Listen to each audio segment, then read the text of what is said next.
ঘুম থেকে উঠে কিছু খেতে পারছে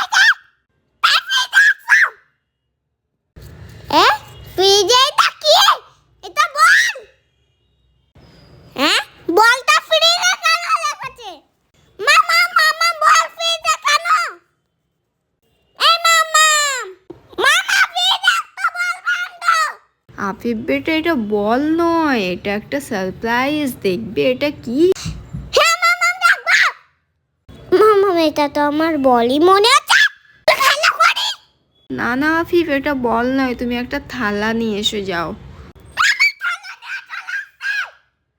দেখো বলটাকে কিভাবে ম্যাজিক করে আমি মিষ্টি বানিয়ে দিচ্ছি। মামা এটা মিষ্টি একবার বলের মাখাবে।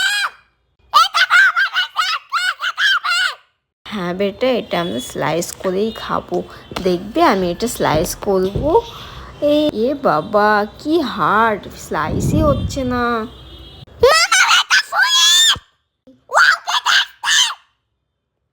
বেটা, তুমি সুইটটা খেয়ে মজা পেয়েছো? এবার আমি একটু খাই বল মিষ্টি। ওয়াও, দারুণ খেতে।